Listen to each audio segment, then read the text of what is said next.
You're listening to the Cyberwire Network, powered by N2K. You can have Fort Knox, but if the people don't have the culture of security, then they'll let you through the gate. Hello, everyone, and welcome to the CyberWire's Hacking Humans podcast. This is the show where each week we look behind the social engineering scams, phishing schemes, and criminal exploits that are making headlines and taking a heavy toll on organizations around the world. I'm Dave Bittner from the CyberWire, and joining me once again is Joe Kerrigan from the Johns Hopkins University Information Security Institute. Hello, Joe. Hi, Dave. Later in the show, Carole Theriault returns. She's got an interview with a physical pen tester who goes by the name Freaky Clown. And we are back. Joe, why don't you kick things off for us this week? What do you got for us? So, Dave, sometimes bad practice can be just as effective as social engineering.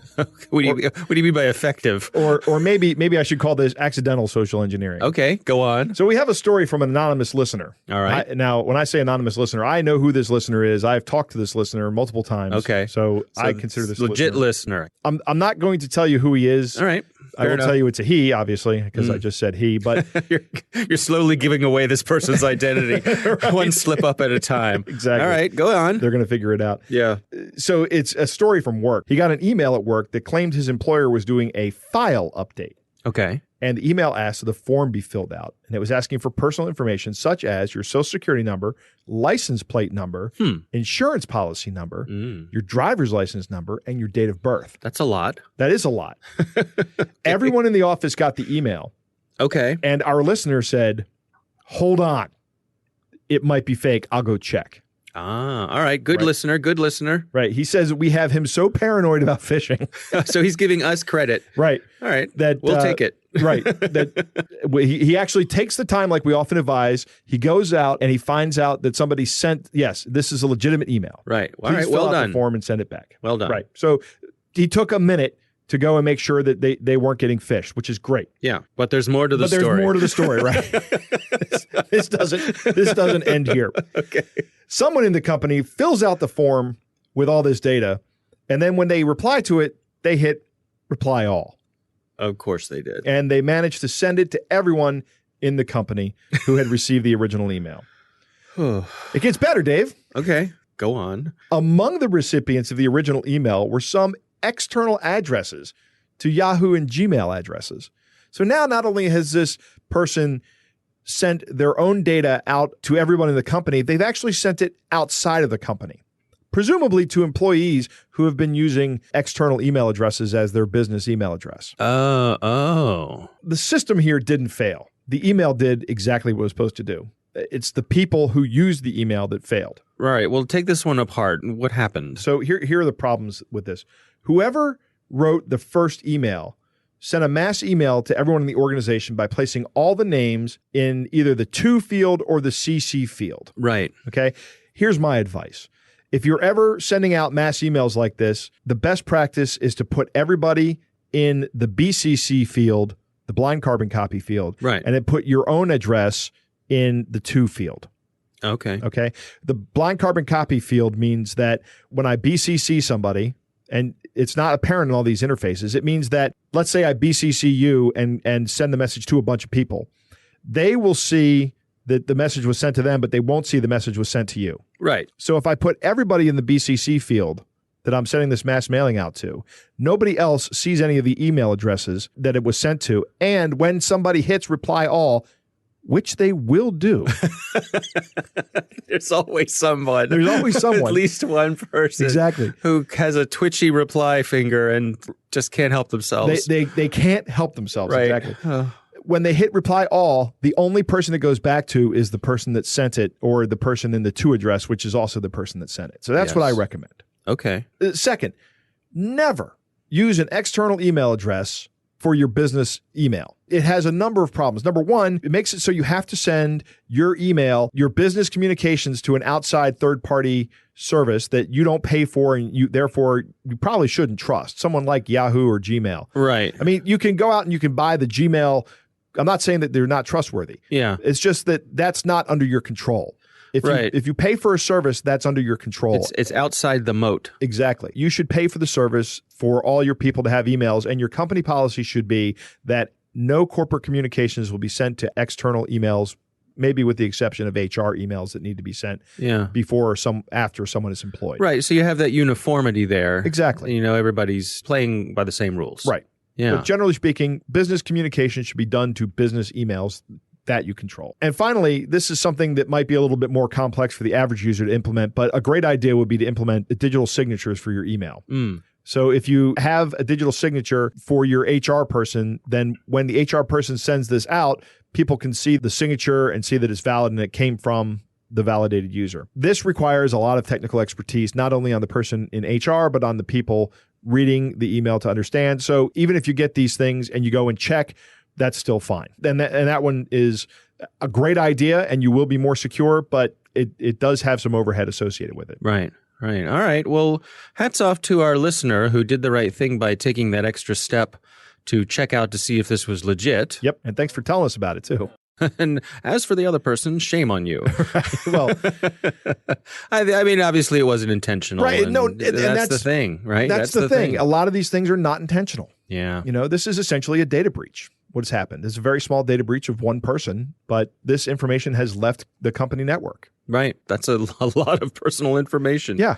Yeah. All right. That's interesting stuff. Well, Joe, my story this week, this comes from Trend Micro, and this is about some criminals who are using malicious memes to communicate with malware. Now, are you familiar with steganography? I am familiar with steganography. Describe for our listeners what steganography is. Steganography is something that predates encryption, and it is a way of hiding a message in something that looks innocuous. Now, the message is not necessarily encrypted. In the very first example of steganography, or the very early examples, I don't know if this is the very first, but in fact, you can read about this in The Code Book by Simon Singh, which is an excellent book on the history of cryptography. Generals in an army would take a piece of wood and they'd carve a message into the piece of wood, and then they'd take wax and cover the board in wax and carve another message in the wax. And the person receiving it knew that the message in the wax was meaningless to melt the wax off and read the message that was carved in the wood. I see.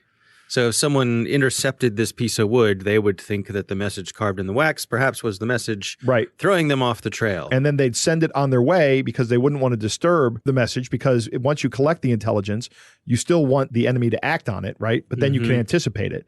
And if you actually managed to scrape off the wax, you destroyed the original message. And when somebody received the hidden message, they'd already know that somebody knew the contents of the hidden message. Very clever. Very clever. Good. Yeah, very, very good system. Well, this is along those lines. In this case, some bad guys are using memes to basically function as command and control servers.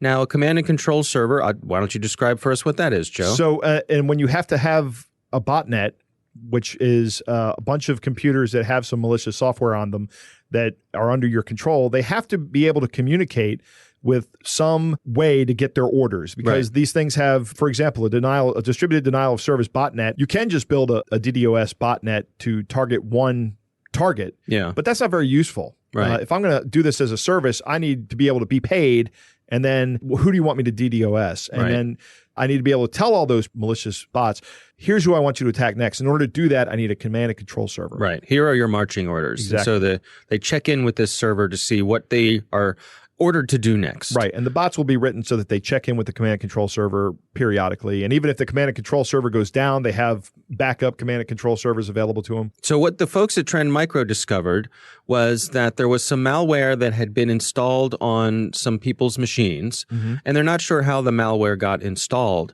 But in order to get their commands, instead of reaching out to a dedicated command and control server, they would check a Twitter account. Okay. That's also very common. Yeah, and they would look at this specific Twitter account, and on this Twitter account there were memes, and they were using steganography, hiding the commands within the graphic images of the memes. And what's particularly useful about this is, it's Twitter, of course, is a legit social network. Right. And you're going to want to generally give your employees or your network access to Twitter. It's a useful tool for business. Right. So you can't just say, well, let's block Twitter, right? And traffic going out to Twitter doesn't look suspicious. No, it doesn't. Someone going out to Twitter and taking a look at a graphic There's nothing that raises a red flag about that. This it's not is like very you're creative, actually. Not like you're going out and hitting some server in, some backwater in Russia or something, some right? weird URL or something that is. It looks like a bunch of random characters, and generally speaking, those are the ones they buy for command and control servers because nobody else is going to buy them. Right. It's not memorable. So the folks at Trend Micro witnessed this malware installed on machines, reaching out to this Twitter account, looking at these images, which then gave them commands. In this case, the commands were to do screen captures. So it would say, capture a screen, send it here, and all that was hidden within the graphic images. Since then, Twitter has closed down the account that was serving as the command and control location. That doesn't mean they don't have another account out there on Twitter. Right, exactly. It's the sort of the classic whack-a-mole game. Yep. So an interesting use of a useful public service, hiding something in plain sight. Yeah, no, we see this a lot in command and controls. They'll connect to IRC channels because there's still actually IRC for any other people who remember communicating on IRC like it was the new cool thing. I do. They're still out there. And, actually a lot of developers and other communities still use IRC, but they put IRC clients in their malware to go out and check in with the IRC channel on the right server and get their command and control stuff from it. You could do it with something as simple as putting it on Pastebin. There's all kinds of ways you can use these public services that are available, like Twitter, Pastebin, IRC, to control these botnets. It's very difficult to stop them. All right. Well, those are our stories for this week. Joe, it's time to move on to our catch of the day. All right. Our catch of the day this week was sent in by a listener named Kyle, and he starts off and says, warning, there are 2 risque photos in this text message conversation thread. Let me just say, Kyle, yes, there are. He says, oddly enough, at least 2 of my coworkers received these text messages a few days before me with the same photos. It looks to be a chat bot with the end game of a webcam site that asks for credit card info. Now, there are a couple of things about this. First of all, the brilliance in Kyle's responses cannot go unnoticed. Right. So let me describe to you, the first thing in this is indeed a photo. Appears to be it's definitely a young lady. Yes, it is. I cannot see her face because, why would that be important in something like this? She is wearing a T-shirt. However, she has pulled the T-shirt up from her waist and she's holding it in her teeth. Right. Revealing everything underneath. Well, not everything underneath because she's wearing a black bra. Right. So we're not seeing everything. Right. But we're seeing enough that certainly for regular red-blooded men like you and me, Joe. This would get my attention. It would get my attention, yes. So a fetching picture that was sent out. And so below this picture is Kyle's first response. And Joe, I'll allow you to read Kyle's response. Just send me the virus link. Virus? No. LOL. Just send me the virus link. Hey, I'm in your area. What are you up to? I'm in town for a few nights if you'd like to meet tonight. Just send me the virus link. Just send me the virus I like the no nonsense. Right. I think this is a brilliant way to respond to these sorts of things. Yeah, he sees this and I get these kind of followers on Instagram and they send me a message and I'm just like, right. Yeah, maybe I should say that next time. Just send me the virus link. Yeah. No, I love it. I love it. Right. Yeah. All right. Well, Kyle, thanks for sending this in. This is a good one. All right. Well, coming up next, we've got Carole Theriault. She's joining us with an interview with a physical pen tester who goes by the name Freaky Clown. And we are back, Joe. It is good to welcome back to the show our UK correspondent, Carole Theriault. This week, she has got the first of a 2-part interview, actually. Here's Carole. You guys are in luck today because I have something pretty juicy. So juicy, in fact, that we've decided to divide it into 2 parts. Now, this is part 1, and here you guys will meet professional physical hacker Freaky Clown.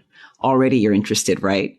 Now, he'll explain to us what he does for companies who want to test their physical defenses, and he will reveal some of the tricks he gets up to bypass typical security measures. This is fascinating insight, and it's more than popcorn worthy. Listening to how he studies and looks at a target company might just get the rest of us to shift our thinking a little bit. Maybe if we take the time to think more like a predator, we might just get some valuable insight into some of our inherent weaknesses. Anyway, here's part 1. FC, thank you so much for joining us on Hacking Humans. Now, before we start, do you want to tell our lovely listeners about the origins of your name, FC? Yeah, sure. FC stands for Freaky Clown. Freaky Clown. That's unusual. It's not the name my mother gave me.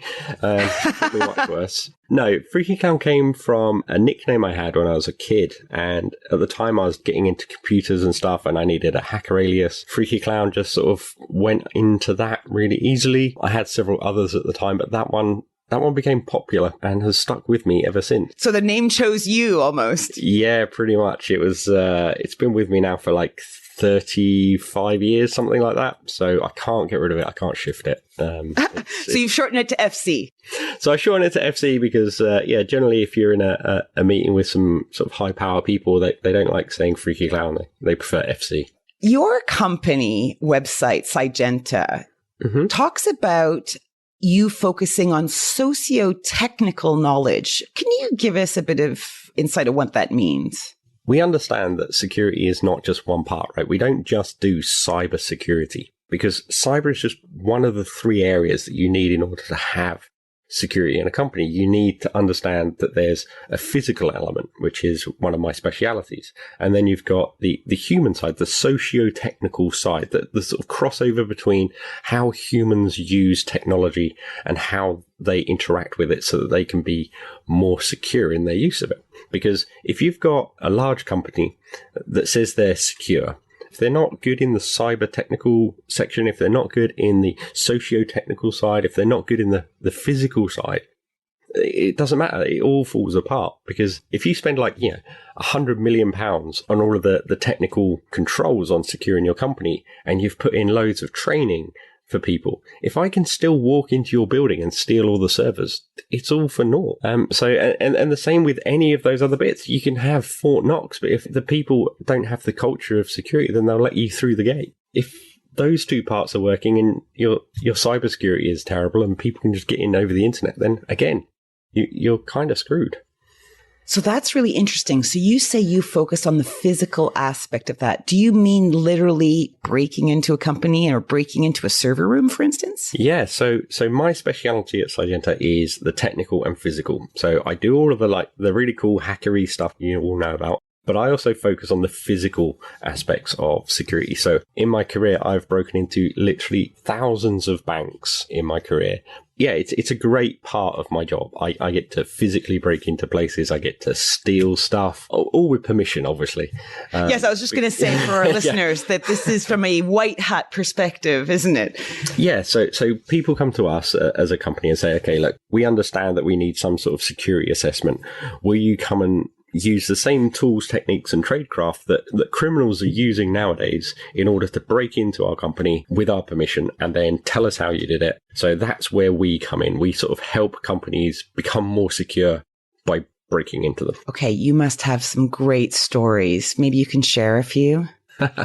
Where to even start? There was the time I got asked to steal a helicopter. That was quite cool. The stealing of a gold bar. That was okay. Whoa. Stealing a helicopter. You're going to have to tell us. So in trying to break in or steal something from a company with permission, presumably only a tiny few people know about this going on, and most people are in the dark. But there must be all these obstacles in the way to whatever the goal is. So, yeah, you'd think so. So how it all normally works is a company will come to us and ask us to do this assessment. And we will insist that the few people know about it, the better. So this is generally someone who's in charge of the security or some board level member. It depends what we're trying to test. If we're testing the executive board, they may not even know that this test is going to go on. Right. I've got into a couple of places where I've found letters that the board are being fired. So that was quite interesting. So because they didn't know that the test was going on. So yeah, the fewer people that know about the assessment is going on, the better, because it makes it more real world. And I guess your findings are much more useful then. Point with this type of assessment is we'll always get in. So in the last 20 odd years that I've been doing this, I've always got in 100% record. There's only been 2 times where it's gone wrong. And that's not because of something I've done or not done, but because of someone in the loop hasn't wanted the assessment to happen. So let me give you an example of this. I was asked to do a series of high street banks. It was a ridiculous amount. I think it was something like 8 a week in different parts of the country. So every day breaking into a new bank, then go on to the next one, did the same thing. But one particular area manager didn't want this to happen. He thought it was an attack against his job. And so what he did was he subverted this whole process and went and told everyone. And so I turn up to do an assessment on one of these sites, and I go in and I give them a little patter about how I need to speak to the manager, etc. And I get ushered aside to a waiting room. And it's a little bit unusual because of the story that I've given them. I should be being sort of ushered through quite quickly. So I'm waiting in this reception area, and there's a guy sitting next to me. And he's moaning about the mortgage that he's got with this bank and how they're screwing him over and how he's having a terrible time of it. And frankly, I don't care. I'm just a little bit concerned that I'm sitting here waiting in this reception. And then 20 minutes go past. I'm still not seen. And then all of a sudden, blue flashing lights everywhere. Armed police sort of surrounded the bank, come running in. And I sort of look to the guy. I'm like, dude, this is for me. And he's like, I thought I was having a bad day. So it turns out that this guy had tipped off his branches about this attempted thing, and the staff had got really nervous about it and thought I was genuinely trying to rob the bank. So they bypassed their processes and they called the cops, and then the cops turn up, and I'm like, dude, sorry, I'm trying to rob this bank, but not really. So that was an interesting job. Certainly not a boring day. There's never a boring day in my job, which is nice. So maybe you can tell us about an example of where it went right. Like, how do you bypass the people? So just a typical example. You say you're going into a bank, you've got the receptionist there. So yeah, just want to walk through to kind of see how many people are actually involved trying to get from point A to point B. Yeah. So the first thing you want to do is have as little interaction with people as possible. The more people you're interacting with, the more likely you are to get caught. So right. The first thing you want to do is make sure you're minimizing that. So if there's a reception staff, maybe try and find a way to bypass it without ever talking to them. That's going to be so much quicker to get in. But one of the first things that we do is we do a lot of reconnaissance work. So, this is like a day or maybe a week before the assessment. We'll go and just look at the site, look at the people, figure out sort of, their dress code, because one of the important things is dressing like the people that you're going to go and infiltrate. Right. So, for example, if you're going into like just a normal everyday company, they're probably business casual. If you're going into like an investment bank, they're going to be in suits and ties. Are they wearing like really smart shoes? Are they wearing expensive suits? Do you need like to go and get a handmade suit to fit in? Otherwise, you're going to stand out. You stand out in your Marks and Spencer garb. Exactly. I often hear a lot of people that they dabble in social engineering. They're like, oh, just get a high vis jacket and you can walk in anywhere. That's frankly box, because if you're trying to break into an investment bank and you're wearing a high vis jacket, you're going to stand out. Like, obviously you'll stand out, but they'll pick up on certain things. So, for example, one client, you can't go on specific floors unless you are wearing a tie. They actually have a drawer of ties that they will lend you if you don't Lordy. have one. I bet they're based in the UK. Yeah, they are actually. And it's stuff like that. So you wouldn't be able to get away with certain things. You have to really dress the part that you are playing. There are times that a high-vis jacket is going to come in handy. If you're pretending to be a BT engineer or something like that, or an electrician or a delivery driver, then that's great. But because most of the time it's a fallacy that you'd be doing that. You're not going to pretend to be the pizza delivery guy turning up, because if you do that, you're going to get stopped at reception. They're not going to let just a pizza delivery guy go up on the floor where they hold the gold bars. You've bypassed reception, let's say. You've managed that. Check one, done. You have come in looking the part, so you fit in very well with the culture within the organization you're trying to break into. What's next? So the important thing is get a map of the place, right? This is really easy to do because every major building, right? Every large building will have a fire map. So if you just walk into the reception of any building, You can just go in and have a look. You could probably take a photograph, or in some cases, you can probably just rip it off the wall and walk out. No one's ever been arrested for stealing a map. So you can go in and get like a really good layout of the building. And it's really important that you remember the layout, because at some point, probably you're going to have to do some running. It's a very energetic exercise sometimes, so often you'll find that you're confronted by some security. And so therefore you don't want to be a rat in the maze, right? You definitely want to know the layouts, so you know where the exits are, so you can get out of Dodge. Exactly. I mean, I remember one bank actually in London, I managed to find a secret stairwell that wasn't on a map, actually. I was looking through cupboards, and I found this really tiny, thin cupboard, and I opened it, and there was a spiral staircase going down. I later found out that it was actually used by the high-end execs to sneak in and out of the building without their employees knowing. So it went all the way down to like their car park where they park their Ferraris and stuff. I'm sure those exist in lots of companies. So you now got the layout of the building, you're in, and you're armed with a letter. So you're basically going to meet someone. You've set up a meeting? No. So generally what we get is a letter of authorization. And this basically is a letter that just says, this guy is here doing this assessment, and it's signed by whoever's in charge of the assessment. And here's some contact details. Get out of jail free card. Basically, get out of jail free card. And I've never had to use one because I generally don't get caught. So it's quite cool. But there's an extra little step that I always put in, which is I'll make a fake version of that letter so that if I ever get caught, I can produce the fake letter, because then that tests their policies, because it will always say on it, don't use your mobile to just phone these numbers. Go to your internal address book and use your phone to tell you the number of the person. Because what I do on the fake ones is I'll put, the guy's proper name and then my mate's telephone number. Right. So what will happen is they'll try and verify that I'm supposed to be there, look at the letter, find the telephone number and just ring it. And that will be my work colleague, and they'll be like, yeah, he's fine, let him go. So that's sneaky, FC. But it's I've never had to use it, but I taught that trick to a friend of mine, and he actually used it once. He turned up at a site, and he got caught by a security guard. And they phoned me, and they were like, "Oh, are you this guy?" And I was like, "Yeah, I'm the CEO. He's supposed to be doing a thing. Let him in. It's all fine. Just leave him alone to do his job." And so they let him in. So there's always another step that you can take. Well, there you have it. Part 1 of our interview with Freaky Clown. I certainly never considered thinking about a company in this way. And maybe some of you out there were just like me. So hopefully this helped give a different perspective on how to think about security.